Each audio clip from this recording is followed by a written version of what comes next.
Kung ikaw ay mayroong high blood pressure or hypertensive ka tapos mahilig ka dito, nako, baka ito ang dahilan kung bakit hindi pa rin bumababa ang blood pressure mo at dahil ngayon ay nakuha ko na ang attention mo at balita ko may maintenance ka sa blood pressure mo pero mataas pa rin yung nakukuha mong reading sa BP app mo. Nako, baka para talaga sa'yo ang video na to. Tapusin mo hanggang dulo.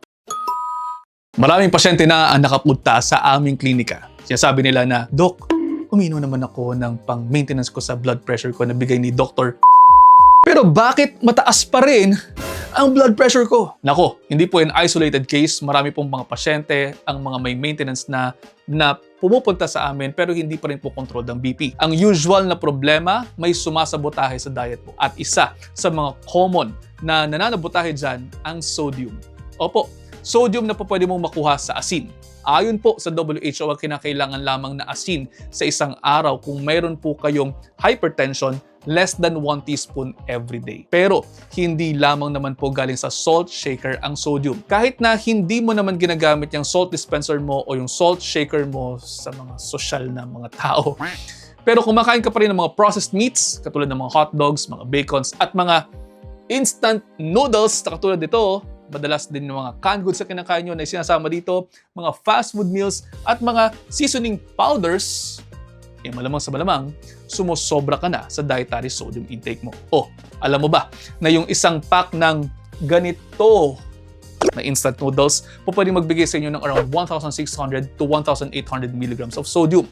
At ang ideal daily limit lamang natin, again, around 1,500 or less than a teaspoon kung kayo po ay hypertensive. Kaya naman, kahit na umiinom ka ng losartan o ng amlodipine kung lagi namang may ganito sa plato mo, tapos sasama mo pa ng delata sa plato mo, o pwedeng sayang lamang po ang epekto ng gamot. Huwag ka nang uminom ng gamot. Sayang lang din yun. So ngayon, baka may magsasabi naman dyan ng ganito, Dok, ano naman solusyon mo? Yan lang naman ang gusto namin kainin, mga mahihirap. O eto na, may mga swaps po tayong po pwedeng gawin.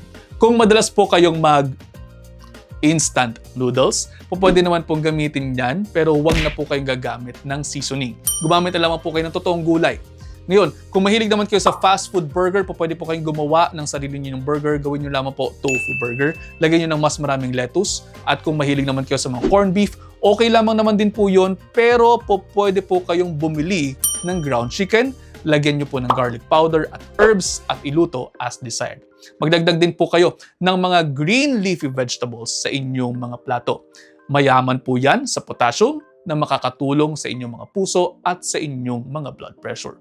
Pwede rin po na yung saging ang inyong kainin. Pwede rin po ang munggo. Mayaman din po yan sa fiber. At marami pang iba. Basta more fiber, less refined carbohydrates, less fatty meals, more lean protein, and again, less sodium sources. Huwag din pong kakalilimutan ang halaga ng hydration at ng pagtulog. Kung kulang ka sa tulog, pwede rin pong tumaas ang iyong blood pressure.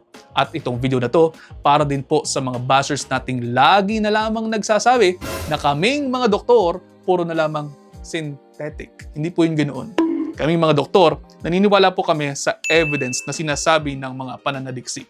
At itong mga sinasabi ko po sa inyo, bahagi po yan ng protocol ng hypertension management. Ito po yung tinatawag natin na lifestyle modification. Kaya naman po, kung iniinom ninyo ang gamot ninyo pero mataas pa rin ang inyong blood pressure, baka ang kalaban mo, kusina mo. O pwede po tayong mag-kitchen drain. At ayun, sana po may natutunan kayo. Kung meron man, paki-like at paki-share na rin po ng video kasama ng lumalaki nating pamilya dito sa channel ko. Again, paki-share sa inyong mga kaibigan. Baka sakaling mas marami pa po tayong matulungan. See you in the next episode. Ingat, luto ko ba to? Nah.